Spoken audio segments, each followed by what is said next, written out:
Hello, I'm Robin and I'm a normal alcoholic.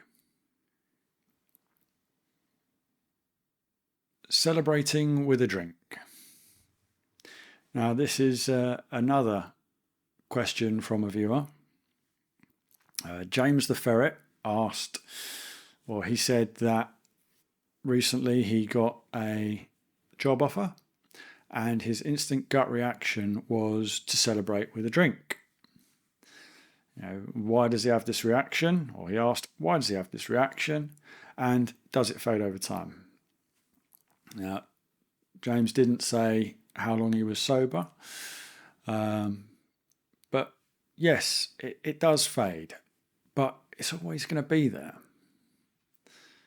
I've thought about this for, don't know, it might be a week, two, don't know. I've been thinking about it, and it got me to thinking how,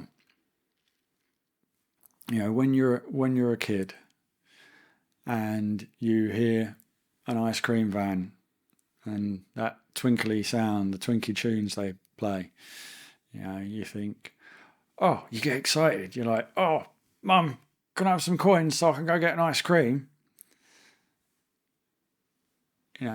As I get older, I don't go out to the street and rush down with a couple of coins to get an ice cream on a sunny day when I hear the tune. But whenever I hear that, I'm always going to remember what it was like as a kid. I'm always going to have that little, oh, ice cream van. It's a sunny day. I could. And, with anything else, I think, when I think of like being a child and maybe going to the zoo, you associate going to the zoo with having fun, seeing amazing animals, and yeah, it's good. You have an association that you build up, and you can't change that. As you get older, you may be less excited by an ice cream van or the idea of going to the zoo, but you're always going to remember. So if you've had years of drinking and celebrating with alcohol, and particularly if you're an alcoholic and you've had years of using every opportunity, good or bad, to have a drink, and of course it's going to be your gut reaction. You know that you can't do that anymore. You know that it's not a good idea, that it's going to end up going too far, and God knows where it's going to lead. But yeah, it's your gut reaction. Simple human association. I say cat, you say dog. We don't change instantly just because we've made the decision to stop drinking. We don't change instantly because we recognize that drinking was having a negative effect on our lives.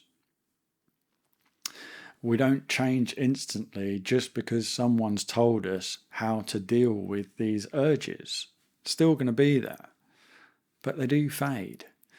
The way we respond to stimuli does change. It develops, it adapts, we adapt. So, for instance, when I walk past the pub and I hear that sound, that roary kind of sound, the buzz of people, yeah, I remember what it was like. Yeah, I wish that I was, that I could still do that safely. And in the early days, I'd hear that and I'd beat myself up about it. I'd go, oh, why can't I be in there? Why do I have to be an alcoholic? Why do I have to have this silly thing? Why can't I just drink like everyone else?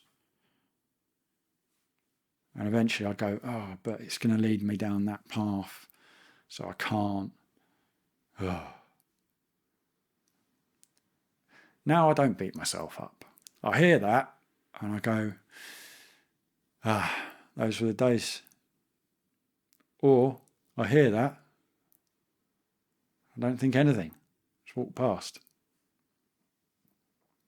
And there's this thing, there's a pub that I have to walk past every Sunday, and they have live jazz in there. They get some good acts. And I used to walk past it and think, oh, I wish I could go in there. Wish I could go in there and have a few drinks and listen to the music. But now, I just think the only reason I'd go in there is to listen to the music. Quite happily go in there, listen to the band with a lemonade or whatever, and enjoy the music just for that. I don't have the longing for that. I've gone through that mental cycle enough times to know that I don't have to beat myself up about it, that I don't have to think negatively. I don't have to go, oh, why me, poor me. I can just go, well, I'm not a drinker anymore.